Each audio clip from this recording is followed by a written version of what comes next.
예, 스님, 이제 10가지 족쇄 중에 이제 개금치가 이제 수다원 가를 얻으면은 버려지는 3가지 중에 하나라고 이제 알고 있는데, 그 개금치라는 것이 어떤 의미를 가지는 것인지 좀 궁금합니다.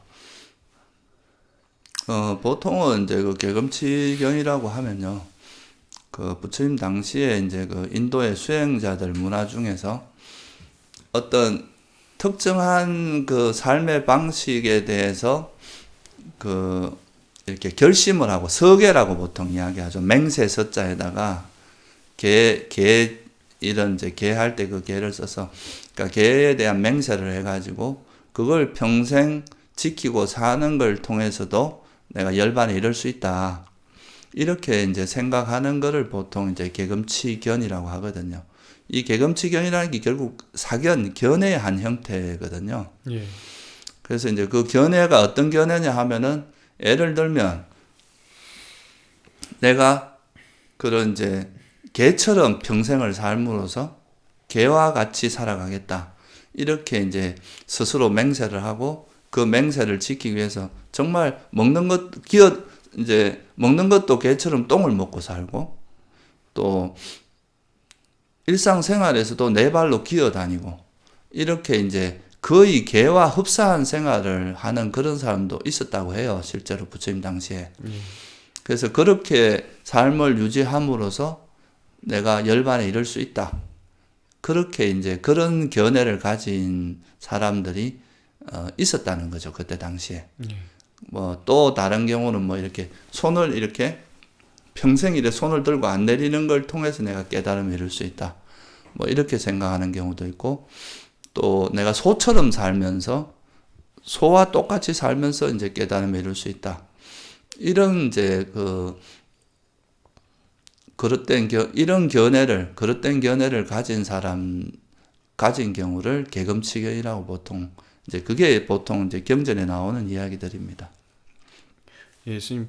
그러면 이제 말씀해주신 예들은 완전히 이제 불교적인 수행이 아닌 그런 것들이 해당이 되는데, 그럼 불교적으로도 어떤 수행을 하는 데 있어서 특정한 수행의 방식이라던가 그 어떤 수행의 형식 같은 것들이 있지 않습니까? 그런 것들을 뭔가 자기 스스로 이런 식으로 해야만 뭔가 열반에 이를 수 있다, 이런 식으로 정해 놓는다든지, 그렇게 해서 뭐 무조건 그러한 방식을 고집하고 지키고, 그게 지켜지지, 그런 것들이 방해받는 상황에서는 뭔가 화를 내거나 뭐 적대감을 드러내거나 하는 식으로 하는 것도 개금치의 한 형태라고도 볼 수 있겠습니까? 예, 이제 개금치견을 조금 더 확장해서 해석을 하면 그런 것도 가능하다고 생각이 들어요. 그러니까 이제 그런 거를 자기 수행의 어떤 수행을 도와주는 하나의 그 수단으로서 그런 걸로 이제 생각을 한다면 크게 문제가 없는데요. 근데 그게 아니라 이제 그렇게 하는 것만 갖고도 내가 깨달음에 이를 수 있다. 열반에 이를 수 있다. 만약에 이제 이렇게 생각을 한다면 그거는 이제 좀 개금치견에 가깝다고 볼 수 있죠. 그 실제로 이제 수행이라고 하는 거는 그런 외형적인 것도 분명히 우리가 잠을 안 잔다거나 하루 종일 앉아 있다거나 장자불화를 한다거나 이렇게 해서 이제 잠을 안 자고 수행을 한다거나 뭐 하루에 뭐 18시간 뭐 20시간 이렇게 막 수행을 한다거나 이런 것들이 분명히 큰 정진력이고 그게 수행에 도움이 되는 그 적절할 때 잘하면 되게 수행에 도움되는 건 맞잖아요. 예. 근데 이제 너무 그런 것만 고집을 하고 자기 마음에서 일어나는 그런 번뇌라든가 해태 혼침이라든가 이런 거에는 별로 이제 관심이 없고 그냥 그런 외형적으로 그런 상태를 유지하는 거에만 너무 집착을 한다면 그런 걸 통해서도 내가 깨달음에 이룰 수 있다고 만약에 생각을 한다면 그건 개금치견의 하나라고 볼 수 있겠죠. 결국은 우리가 깨달음에 이른다는 건 부처님께서 누누이 말씀을 하셨지만 대상에 있는 게 아니라 그 대상을 통해서 일어나는 우리 마음에서 탐욕이나 성냄이나 어리석음 그걸 완전히 소멸하는 그걸 우리가 깨달음이라고 말씀하셨잖아요. 예. 근데 이제 그런 내면에서 이제 일어나는 자기 번뇌를 버리고 그거를 이제 관찰해서 알아차리고 이 번뇌를 직면하면서 이 번뇌를 버려 나가는 이런 노력을 하는 게 아니라 그 외형적으로 그냥 뭐 오랜 시간 앉아 있는 거에만 집착을 한다거나 또 뭐 어떤 특정한 그 뭐 예를 들면 가끔 그런 것도 있잖아요. 뭐 그 단식을 한다거나 뭐 음식을 적게 먹는다거나 이런 것만 가지고 그러니까 몸이나 말이나 몸으로서 행하는 그런 행위를 잘 지켜 나감으로써 그것만으로도 열반에 이를 수 있다. 이렇게 생각하는 것은 넓은 의미에서 개금치견으로 볼 수가 있을 것 같습니다. 그러면 이제 그 실제로 번뇌를 소멸하는 지혜를 개발하는 바른견에 따른 그런 노력이 뭔가 그런 노력에 대한 통찰 없이 단순한 좀 기계적인 뭔가 행위로 이렇게 수행을 접근하는 것들은 다 개금치견에 좀 들어갈 수 있는 그런 거라고 이해하면 되겠습니까? 네, 그렇게 이해할 수 있을 것 같아요. 그 부처님께서는 그 이제 우리가 괴로움이 일어나는 원인이 그 외부 대상에 있는 게 아니라 그 대상 우리가 이제 세상과 부딪히는 그 마음에서 일어나는 가래, 집착, 탐욕에 있다 그랬잖아요. 예. 그러니까 이 탐욕이라고 하는 것은 또 어리석음을 바탕으로 하고 있고 또 이 탐욕이 있으면 성냄도 일어나기 때문에 탐진치는 이제 항상 함께 이게 일어나게 되는데 그것이 이제 버려진 상태가 열반이라고 하셨지 어떤 특정한 행위를 통해서 그 행위를 하면서 자기 마음은 보지 않고 마음을 바꾸는 노력을 하지 않는다면은 그 열반을 성취할 수는 없을 거 아니에요. 예. 그렇지만 그런 뭐 예를 들어서 잠을 안 자고 뭐 이런 거는 하지 않더라도 그냥 열심히 일상적으로 하면서 자기 번뇌를 버리는 노력을 했다면 그걸로도 사실은 깨달음에 이를 수가 있는 거잖아요. 예. 그래서 그런 외형적인 그러니까 행동에만 집착을 하고 실제 자기 마음에 있는 그런 번뇌를 버리지 않고도 그냥 그런 외형적인 거에 이제 몰두함으로써도 깨달음에 이를 수 있다고 생각하는 것은 일종의 개금치견의 하나다 이렇게 볼 수 있습니다. 심지어 우리가 불교에서 말하는 그런 계율 있잖아요. 예. 부처님께서도 그 계율만 가지고 깨달음에 이를 수 있다고 말하진 않으셨단 말이에요. 예. 계를 잘 지킴으로써 우리가 천상에 태어날 수 있다. 욕계천상에. 이렇게 말씀은 많이 하셨지만 계만으로 열반에 이를 수는 없잖아요. 예. 단지 이제 그렇지만 이 계를 잘 지킴으로써 우리가 삼매를 얻을 수 있고, 그죠? 예. 계를 잘 지키면 우리가 마음이 안정되고 이제 후회가 없어지니까 그걸 통해서 마음이 고해지는 삼매에 들 수 있고 그 삼매를 바탕으로 지혜를 개발했을 때는 깨달음에 이를 수 있잖아요. 예. 이게 이제 팔정도 이야기잖아요. 예.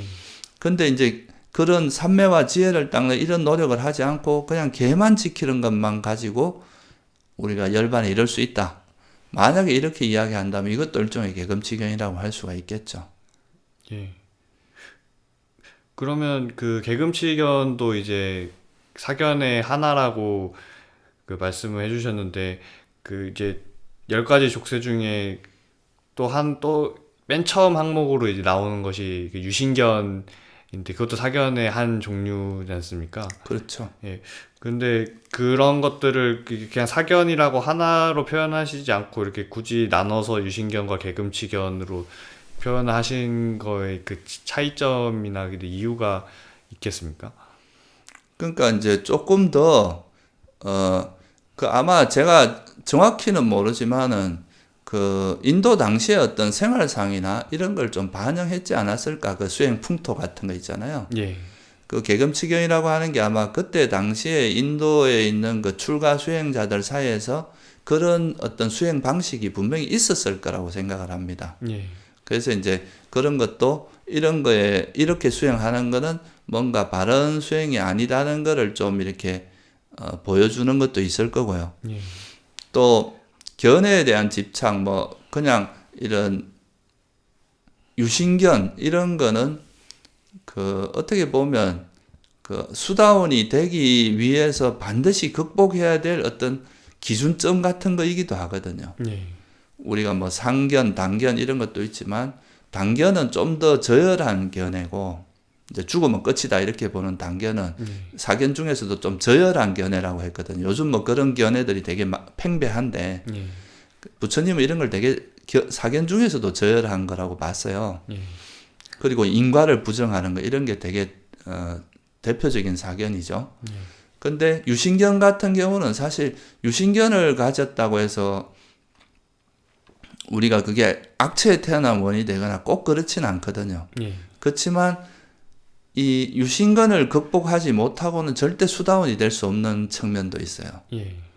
그러니까 이 오온, 그러니까 내 몸이나 내 마음을 보고 나라고, 이거는 사실 그냥 막연히 그냥 뭔가 실체하지도 않는 거를 나라고 집착하는 것도 있지만 이 유신견 같은 건 실제로 몸과 마음은 우리가 경험할 수 있는 거잖아요. 네. 그거를 우리가 나라고 이제 집착하는 이런 거는 조금 더 뭐랄까 수준 높은 사견이거든요. 이게 사견 중에서도 네. 관념적인 게 아니잖아요. 이거는 실제 우리 몸과 마음을 우리가 실제로 경험되는 거를 나라고 생각하니까. 네. 그래서 그렇지만 이런 것조차도 조건에서 만들어진 거니까 여기에도 나라고 할 만한 건 없다. 이게 이제 부처님 가르침이잖아요. 네. 그래서 이 유신견을 극복하는 게 사실 수다원이 되는데 되게 중요한 관문 같은 거이기도 해요. 네. 그래서 아마 그거를 좀 부각해서 설명을 하신 게 아닌가. 이렇게 이제 우리가 추론해 볼 수는 있죠. 그러면 이제 그 유신견이 버려진다고 하는 것은 이제 바른 견해로 봤을 때 무상고 무아를 좀 확실하게 그 받아들이게 되는 거라고 이해할 수 있겠는데, 그럼 개금치견이 버려진다고 하는 것은 이제 그 이 수행이라고 하는 것이 열반으로 이르는 길이 어떤 외부 대상에 있는 게 아니라 자기 마음 안에 있는 것이고 자기 마음의 번뇌가 버려지는 것이어야 된다는, 어떻게 보면 좀 집성제와 도성제에 대한 좀 이해가 깊어지는 거라고 이해를 해도 괜찮겠습니까? 예, 뭐 그렇게 이해할 수도 있을 것 같습니다. 그러니까 개금치견이라고 하는 건 이제 외형적인 거에 이제 우리가 수행에 있는 게 아니라 그 개금치견을 버리게 되면 그런 예. 형식적인 거, 의식 같은 거 있잖아요. 예. 그런 어떤 뭔가 형식을 잘 지킴으로써 열반에 이를 수 있는 게 아니라 실제로 우리가 열반에 이르기 위해서는 우리 마음에 있는 그런 번뇌를 버려야 된다. 예. 그러니까 어떻게 보면 대상이 아니라 마음이다. 예. 이런 거에 대한 방향성을 전환하는 또 중요한 어떤 그 포인트다. 이렇게 볼 수도 있습니다. 예. 그래서 또 어떻게 보면은 또 반대 극단으로 이런 것을 좀 약간 이렇게 편의적으로 이렇게 취사 선택해서 뭐 막행 막식 같은 이렇게 아무런 형식이나 그런 규칙 같은 거 없이 아무렇게나 해도 괜찮다는 식으로 이제 수행을 이해하는 경우도 좀 자주 볼 수 있는데, 그러면 그런 것에서도 벗어나서 좀 결국에는 자기 마음의 이 번뇌를 버리는 것에 도움이 되는 형식이라면은 필요한 정도는 어느 정도 그 형태를 갖추는 그런 균형 감각을 가지는 게 좀 수행에 필요할 것 같은데, 그렇게 이해하면은 좋겠습니까? 네, 맞습니다. 그러니까 우리가 이제 불교에서 말하는 개라는 것만으로 열반에 이룰 수 없다는 뜻이지, 개가 불필요하다 이런 건 절대 아니잖아요. 예. 개라는 것이 개를 잘 지킴으로써 우리가 삼매에도 들 수 있고, 또 삼매가 있어야 또 지혜가 생겨서 열반에 이룰 수 있듯이, 부처님께서도 팔정도 속에서 이제 정어, 정업, 정명이라고 하는 이 개를 설명을 했잖아요. 예. 그거는 뭐냐 하면 이 개라는 것이 열반에 이르는데 굉장히 중요한 요소라는 것을 부정하시는 건 아니에요. 예. 단지 이 개만 지키는 것으로만으로는 불충분하다. 예. 개만 가지고 우리가 열반에 이룰 수는 없다. 삼매도 닦고 지혜도 닦아야 된다. 이걸 강조하시는 거죠. 예. 그래서 우리가 이제